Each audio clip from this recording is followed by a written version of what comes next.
Kami akan membacakan beberapa poin ya terkait tentang Peraturan Menteri Ketenagakerjaan nomor 16 tahun 2024 tentang penetapan upah minimum tahun 2025. Menindaklanjuti arahan Bapak Presiden Prabowo Subianto terkait penetapan upah minimum tahun 2025 dan 8/PUU/21/2023 pada hari ini 4 Desember 2024 telah terbit dan diundangkan Peraturan Menteri Ketenagakerjaan nomor 16 tahun 2024 tentang penetapan upah minimum tahun 2025. Sebelum adanya arahan Bapak Presiden, kami dari Kementerian Ketenagakerjaan sudah melakukan kajian, sudah melakukan konsultasi publik dengan melibatkan perwakilan organisasi pengusaha dan serikat pekerja atau serikat buruh melalui LKS Tripnas dan Dewan Pengupahan Nasional melalui proses meaningful participation. Rata-rata kenaikan upah minimum nasional tahun 2025 sebesar 6,5%, baik pada tingkat provinsi maupun kabupaten atau kota. Gubernur wajib menetapkan upah minimum sektoral provinsi dan gubernur dapat menetapkan upah minimum sektoral kabupaten atau kota. Upah minimum sektoral atau UMS ditetapkan untuk sektor tertentu yang memiliki karakteristik dan risiko kerja yang berbeda dari sektor lainnya, dan poin B, tuntutan pekerjaan yang lebih berat atau spesialisasi yang diperlukan. Sektor tertentu harus tercantum dalam klasifikasi baku lapangan usaha Indonesia dan direkomendasikan oleh Dewan Pengupahan Provinsi kepada Gubernur untuk penetapan upah minimum sektoral provinsi. B. Dewan Pengupahan Kabupaten atau Kota kepada Gubernur melalui Bupati atau Wali Kota untuk penetapan upah minimum sektoral kabupaten atau kota.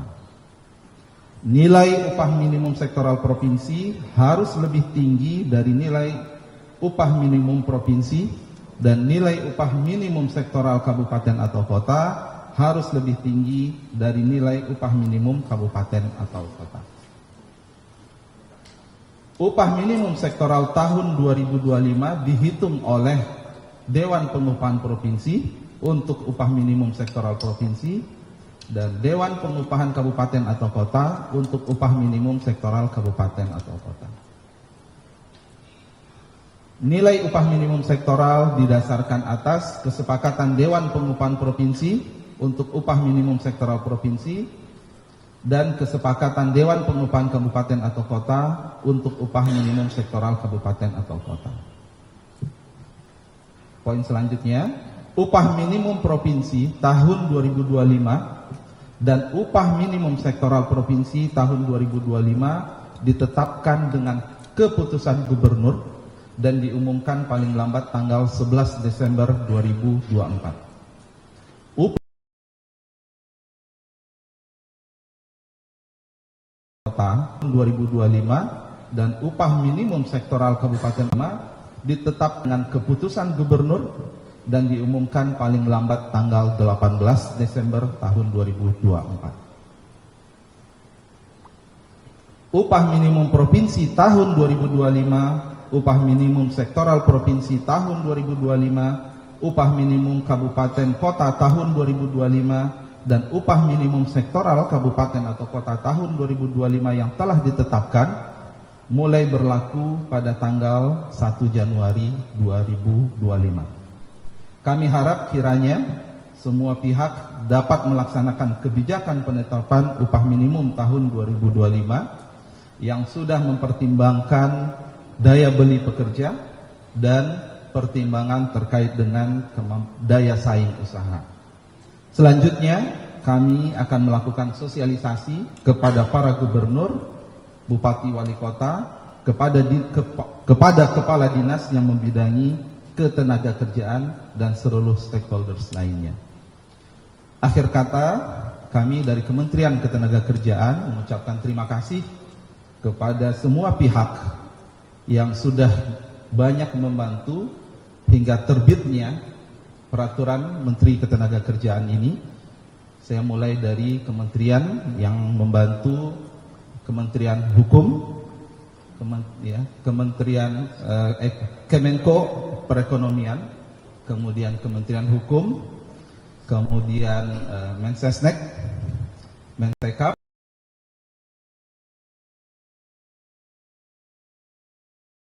ada harmonisasi, ada BPS juga yang membantu, kemudian tentu teman-teman dari LKS Tripartit dan Dewan Pengupahan Nasional.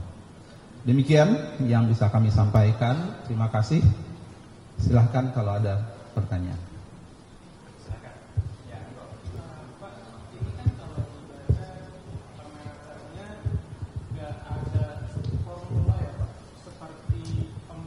Peraturan tentang upah minimum lainnya. Kalau boleh tahu, angka 6,5% itu cara ngitungnya dulu dapat dari mana ya Pak? Soalnya saya konfirmasi ke pengusaha juga, mereka mempertanyakan itu 6,5% itu dapat dari mana. Itu yang pertama Pak. Terus yang kedua, untuk tadi kan salah satu pertimbangannya untuk meningkatkan daya beli dan daya saing usaha Dan itu, memperhatikan daya saing usaha. Itu idealnya dari pemerintah pasti sudah mensimulasikan kalau 6,5% ini daya saing usaha itu akan seperti apa di tahun ini. Boleh bagi nggak Pak, itu hasil simulasinya kayak gimana? Itu dulu, makasih Pak. Baik, terima kasih ya.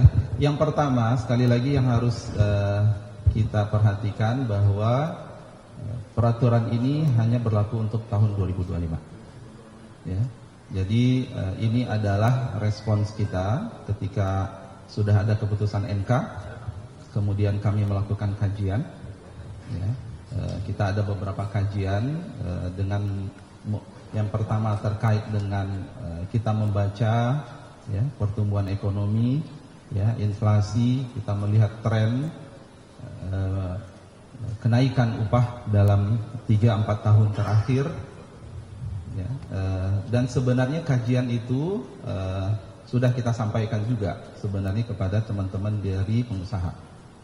Ya, atas dasar itulah kemudian kita usulkan ke Pak Presiden, dan kemudian Pak Presiden mengambil kebijakan untuk meningkatkan daya beli sehingga akhirnya itu menjadi 6,5%. Ya, kemudian tadi apa yang kedua? Iya itu tadi. Jadi kita sudah sampaikan, artinya untuk tahun 2025 kita hanya ada angka 6,5%. Dan sesudah ini kami akan bekerja keras untuk merumuskan kembali bersama dengan teman-teman pengusaha dan serikat pekerja bagaimana kita bisa memiliki rumus yang bersifat lebih long term gitu ya. Dan ini tentu membutuhkan waktu ya. Kita harus duduk bersama. Kemudian banyak ya variabel-variabel dan sejauh mana variabel itu signifikan dan seterusnya, dan itu semua butuh waktu nanti. Ya.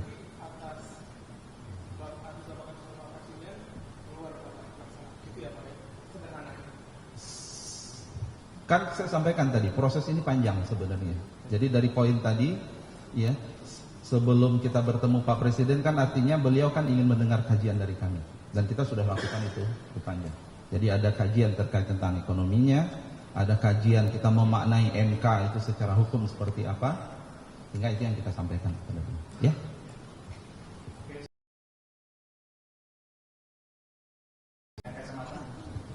Selamat sore Pak. Berarti kenaikan yang 6 sen ini dipukul rata untuk seluruh wilayah Indonesia ya Pak kenaikannya. Sama yang kedua Pak, untuk bagi perusahaan yang tidak sanggup membayar kenaikan UMP ini, apakah ada prosedur lanjutan atau seperti apa? Ya seperti itu. Terima kasih Pak. Baik, 6,5% berlaku rata, ya provinsi, kota, kabupaten. beberapa waktu yang lalu kami sudah bertemu juga dengan Apindo. Sekali lagi saya sampaikan, kami sangat paham bahwa ada perusahaan yang mungkin akan mengalami kesulitan finansial, dan kita sedang membentuk tim join bareng dan dibantu oleh Kementerian Ekonomi, ya, Menko Ekonomi, bagaimana treatment spesifik untuk industri-industri yang mungkin akan memiliki kendala nanti dalam penerapan UMP ini. Dan kita masih punya waktu karena penerapannya itu nanti kan 1 Januari 2025. Ada banyak option sebenarnya, mulai dari kita melihat dari hulu sampai ke hilir, tapi saya belum sampaikan sekarang, tapi message-nya udah kita sampaikan kepada Apindo, dan pilihan-pilihan intervensi itu nanti kita harus matangkan lagi bersama. Dan sekali lagi saya katakan kita masih punya waktu.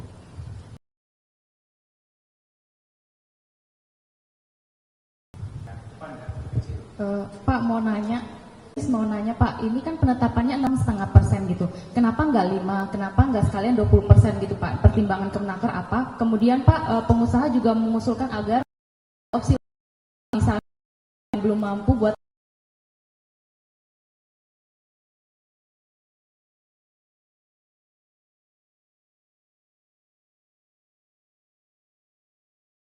Apindo, Pak, salah satu kalangan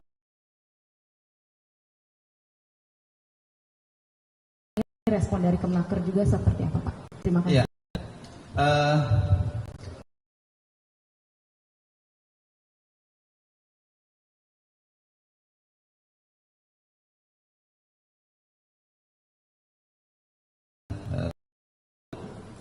Dan mereka minta penjelasan.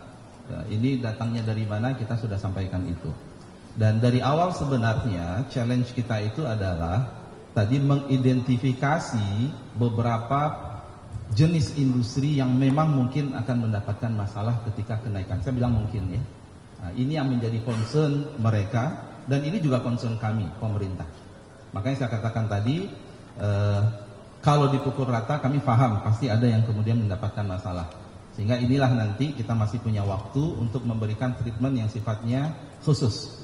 Nah, dan ini melibatkan lintas kementerian, ya, termasuk juga ada ya lembaga-lembaga yang terkait dengan ketenagakerjaan, dan ini kita sedang koordinasi bersama Menko Ekonomi, ya, sama tim. Enggak boleh, silakan. Yes, sampai tua. Bentar, enggak Bapak. Respon dari pengusaha tadi malam kami ketemu, ya, mereka memahami, gitu ya, mereka memahami, karena kalau kita berbicara UMP, titik temunya itu memang, ya, itu sesuatu yang, ya, harus benar-benar kami pemerintah bisa mencari sesuatu yang tadi bahasa kami adalah bisa meningkatkan daya beli pekerja, dan kemudian tetap memperhatikan daya saing usaha, gitu ya. Dan itu adalah hasil terbaik trade off yang kita usulkan. Silakan. Halo Pak, saya Nabila dari Tempo. Pembentukan tim ya, untuk pelaku usaha yang tidak mampu membayarkan upah setelah kenaikan ini. Nah, itu timnya terdiri dari siapa aja Pak, dan itu kapan akan dibentuknya, sama apakah itu Satgas PHK yang diumumkan oleh Pak Menko Erlangga? Terima kasih. Ya, itu tim yang memang beda, ya, jadi timnya berbeda. Kalau Satgas PHK itu kita masih perlu matangkan, karena itu lebih besar lagi. Itu perlu melibatkan Kementerian Perindustrian, Perdagangan, dan seterusnya. Kalau ini lebih spesifik treatment untuk pelaku usaha yang memang saat ini kesulitan finansial, sehingga kalau penerapan UMP itu sekarang, maka mereka, ya, bisa jadi tidak mampu, dan itu lebih lingkupnya di bawah Kemenko, kami, gitu ya, dan kita dengan Apindo kita mencoba mencari, ya, bagaimana kita, ya, bisa membantu mereka. Option itu banyak, ya. Kalau dulu ada pilihan macam-macam, gitu ya. Nah, sekarang ini kita sedang coba cari nanti. Ya. Dua lah boleh. Nah. Ya boleh. Silakan nanti 1, 2, 3 ya. Oke. Ya. Oke, saya Nabila Pak dari Tirto mau tanya untuk kenaikan upah di 6,5% di 2025 ini tuh ada kemungkinan bisa naik di atas itu nggak ya atau cuman tok di 6,5 itu aja Pak? Mohon penjelasannya, terima kasih. Ya, UMP itu 6,5%. Jadi masing-masing provinsi bisa menetapkan upah sektoral dengan kriteria tertentu yang sudah kami sampaikan di peraturan menteri tersebut dan itu mengacu kepada keputusan MK. Ya. Pak, Ya. penjelasan Kak Apindo soal 6,5% ini. Ya, silakan. Ya.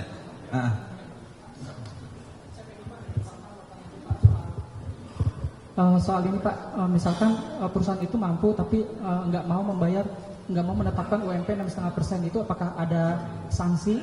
Terus yang kedua Pak, soal tadi Bapak menyebut soal ini kan aturan untuk saat ini 2025, untuk tahun kedepannya akan dirumuskan. Apakah itu nanti bentuknya PP revisi PP 51 2023 atau bagaimana Pak? Yang rumusan untuk tahun-tahun selanjutnya? Ulang lagi terakhir tadi apa? Yang kan kalau yang UMP tahun ini kan Permenaker aja ya Pak ya, rumusannya. Nah tadi Bapak menyebut akan merumuskan aturan soal biar ada aturan ini biar formulasi terus menerus gitu Pak. Ini apakah revisi dari PP 51 2023 atau bagaimana Pak? Terus terus satu lagi Pak, yang ketiga, misalkan ada pengusaha ingin menggugat Permenaker ini ke MA, mungkin gimana Pak respon dari Kemenaker? Ya.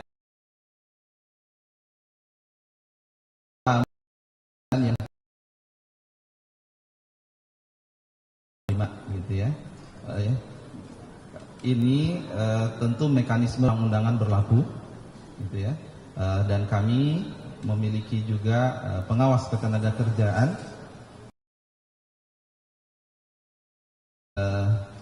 kalangan pekerja atau buruh, pengawas ketenagakerjaan, dan kemudian kita memiliki mekanisme perundangan untuk menindaklanjutinya. Ya, jadi sekali lagi upah minimum ini adalah wajib untuk dilaksanakan, ya, untuk pekerja dengan masa kerja 1 tahun ke bawah. Kemudian yang kedua,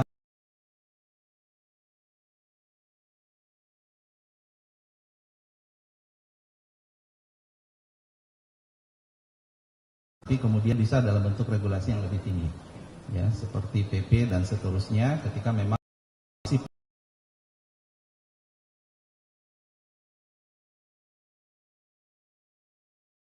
PR regulasi yang dibatalkan MK, dan itu kalau kita gabung itu bisa nanti sebenarnya mengarah kepada sebuah undang-undang ketenagakerjaan yang baru, mengarah ya ke sana. Tadi respon dari Apindo, ya tentu concern dari mereka kita sangat pahami. Ya, atas dasar itulah dengan sebuah semangat kita ingin mencari solusi, maka kemudian inisiatif, ayo bagaimana cara kita memproteksi, membantu pelaku usaha yang bermasalah. Jadi semangatnya adalah semangat untuk mencari solusi. Ya. Ya, tadi malam kita udah sampaikan. Ya, kita tunggu aja respon dari Apindo seperti apa. Tadi malam kami udah sampaikan, gitu ya. Ya. Clear? Oke. Banyak protesnya, pengusaha banyak protesnya sebelum tadi malam. Ya, tadi malam kami sudah sampaikan. Oke. Ya, oke. Terima kasih ya teman-teman. Oh iya, kalau akan di apa? Ada mekanisme. Iya, kalau ada mekanisme GR ya kita hargai itu sebagai ya sebagai sebuah hak yang dilakukan oleh siapa saja. Baik teman-teman, terima kasih semua. Ya, ini juga bantuan dari teman-teman kesabaran ya. Terima kasih. Kami tutup dengan assalamualaikum warahmatullahi wabarakatuh. Waalaikumsalam warahmatullahi wabarakatuh.